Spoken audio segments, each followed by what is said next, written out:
I want to address this conversation that I've been hearing and observing. The conversation is going to be about the 50-50 relationship issue. And I'm listening to how women are framing the argument as though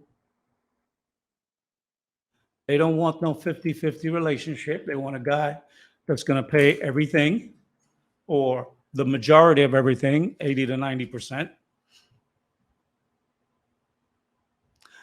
And as I listen to this, I'm like, I've been waiting for the past couple of weeks to see if maybe a TikToker or someone, an older woman, married or unmarried, is going to kind of jump into the conversation. And I haven't seen anything. I haven't heard anything. Now, I'm not all over the YouTube space. So it's quite possible somebody addressed it, but maybe it hasn't, picked up legs.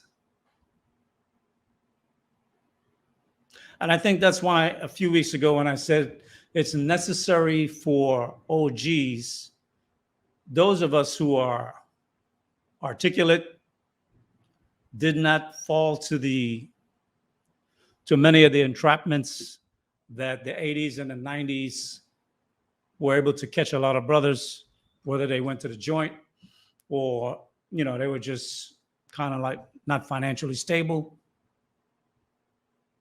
Whatever the reasons were.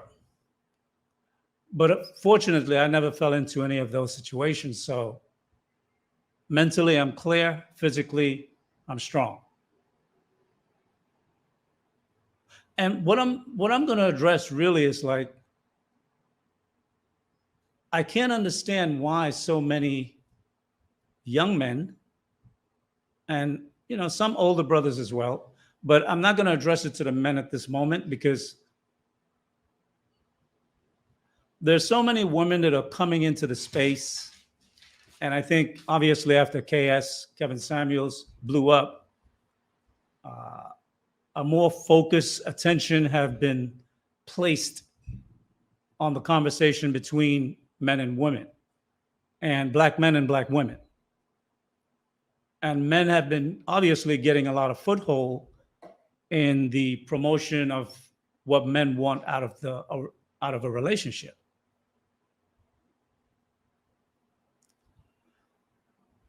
But what I've been hearing lately, and I will give women a credit for this because, we say a lot that women are not logical or they filter so much through their emotions that it interferes with their ability to make valid logical arguments. But recently I've been hearing a lot of conversation about women pushing back on this 50-50 relationship issue and how it's not what they want. It's never been what they wanted. And a guy who doesn't make enough is probably not worthy of having, a good quality woman. And I'm asking myself, it seems to me that black women have absolutely no integrity. And I'm going to say that again because I want it to be clear. It seems as though black women have absolutely no integrity. And I'm kind of asking myself, like, are black women psychotic? Or are they just all a bunch of liars? And I think you guys know me well enough at this time that I don't come off this aggressive, but I think this situation has to be put to rest. And I'm going to hold women accountable. Or is it that you guys got to have a win? You can't lose anything. You won't accept blame. You won't accept fault. Even when It was your idea. See, because I've been around for 6 decades, I got out of college in the early 80s. So the 80s and the 90s, I was grown. I was grown. And it was Black women who, particularly, it started in the late 70s, but not so much. But by the time the mid 80s came around, and by the time the 90s came around, opportunities for women in general, but definitely Black women as well, there were far more opportunities for them in terms of both education and opportunities to make money. And the 50-50 argument was, or I should say, backstep, the 50-50 proposal was something that Black women proposed. It's something that you wanted. And the reason why you proposed it to Black men was because submission was not something you wanted to do. And you wanted to have an equal say in a relationship, which means if there was something that you didn't really want to do or have to accept, you wanted to be able to have an equal voice in that situation, whatever it might be, and be either be in a position to say no or to propose your own idea. The thing is that you were trying to gain power and you use your money to buy power. It was a good strategy for a time because during the 80s and the 90s, Black men were going through a lot of issues. We were coming out of the crack era. We were going into the incarceration era. Many brothers escaped it, but some brothers got caught up. You guys did not want to submit. That was like off the table. And we know that's so because even today, it's not like it faded out. Even today, you're more adamant that submission is not even an issue for you.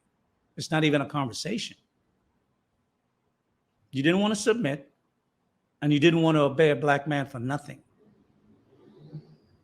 And you thought with your job and your education, you could buy an equal say.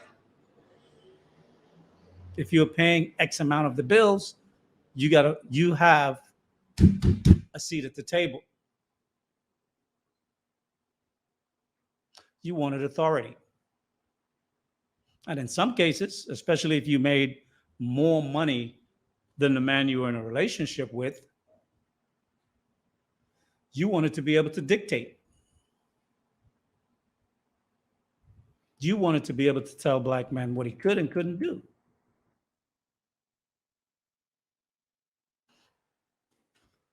The sad thing is, both young Black women and older Black women, you all know the truth about this. And you're looking Black men right in the face and you're acting like you have no fucking clue. Like we were the one, we have 100% and we're going to negotiate 50%. Nobody that have 100% power gives up 50% power. It's just not in the nature of anything to do that, particularly men. Your mama told you, your auntie told you, and in some cases, even some of your fathers told you, make your own money so you don't have to listen to no man. You even changed the structure of marriage. Marriage went from the man as being the head to a partnership. You guys proposed that. And now you're acting like you had nothing to do with it. It's a bunch of broke dudes who came up with that idea so they could get a a nice looking woman, a good looking woman, whatever. But you were the one that made this strategy. A partnership is a business. And so often today I hear marriage is a business. Marriage is a business. A partnership as a business is a legal term, which means each partner, based on their contributions, have a percentage of a vote, let's say, which is authority. And that's what you've always wanted. And now that Black men are pushing back and the social space has changed, you're making this grand argument as though Black men started this. And both young Black women and older Black women, you guys all know this. And I'm tired of listening to the lies day in, day out on social media. It's like there's no accountability. It's like it's just not in you to own up to anything you've done. It was a failed strategy to get power. And you had power for a time, but it wasn't enduring because the economy changed. It got better. And now with technology and everything that's going on, Black men are like, they're shaking it off. And they're realizing the options that we have. And because such a great argument with the red pill and the Black manosphere space and what's the brother? Tate? What's his first name? Andrew Tate, who have basically catapulted into the space that, I guess, the vacuum that was created by KS. And I'm listening to this, and the other day I was watching a stream by someone, and I saw these women, they were like chickens with no heads, just cluck, cluck, cluck, cluck, cluck, cluck, cluck, screaming and talking to the guys, and like, they don't want no 50-50 brother, yada, yada, yada. And I'm like, you know what? I'm going to have to touch on this subject. See, I've been around. I've been living over 6 decades already. I was at the beginning.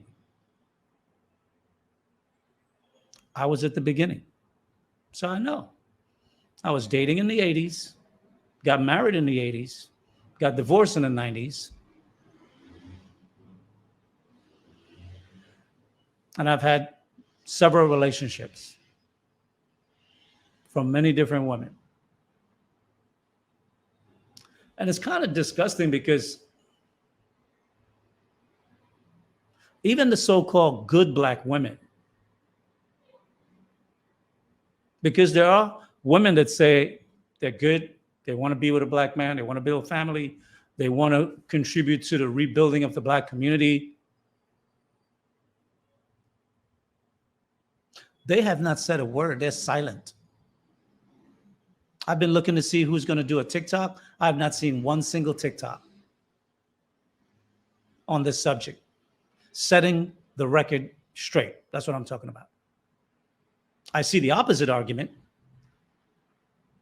Okay, let me see. Jeffrey, what up? Salute. And love you, Mr. Lee. Appreciate it. Black men deserve better. Ocean water. Linda, Black men are still broke. Well, I think if you're dealing with Black men who are broke, maybe that's the kind of man you can get. I don't know what kind of men you deal with. So there are broke men in every society, every culture. They got Asian broke men. They got white men that are broke. They got Latino men that are broke. So I think you may have to address that with yourself to see what kind of men are you dealing with, or what kind of man do you want, and what value do you offer a man that puts you in a position to not be able to only be left with the broke ones.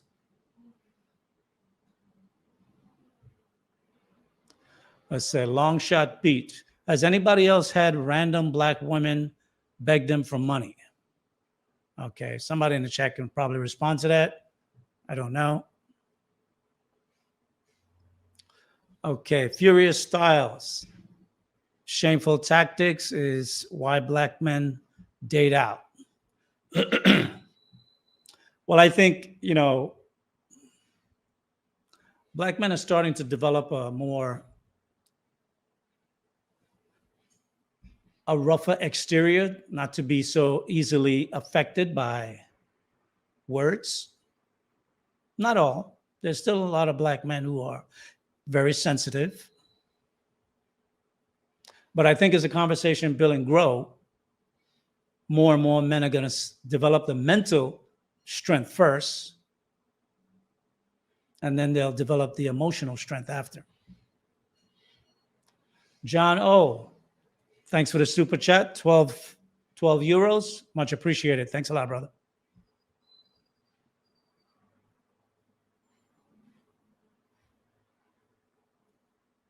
Okay, Ocean Water. I want black men to stop. Let me see, what's this? Let me put this up.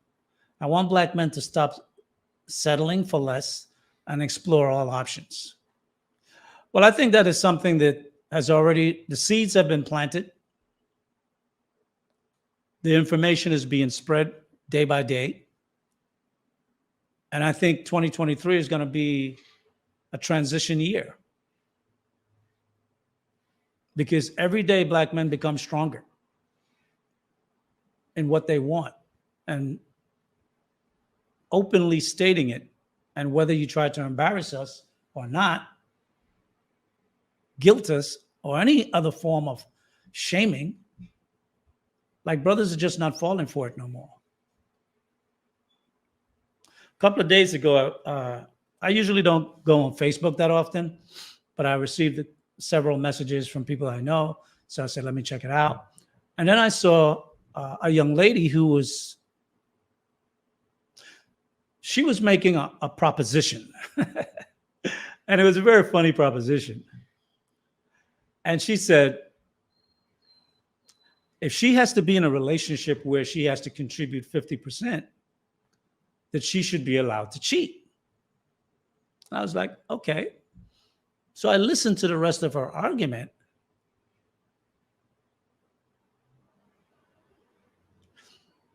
So I said, wait a minute. If you're paying 50% and the man is paying 50%, is he allowed to cheat? So I looked at some of the responses, and all the women were saying, yeah. But a high-value man who pays 100% can't exercise options. So often we saw on Kevin Samuel's show, The Godfather, rest his soul.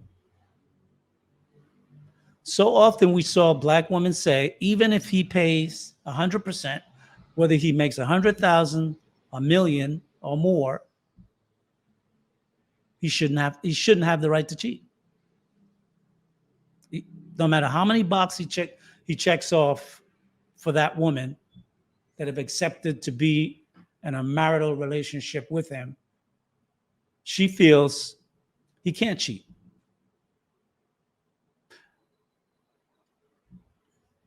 But now that men are pushing back, and some women are realizing that, you know what, I may not be able to get a high value man.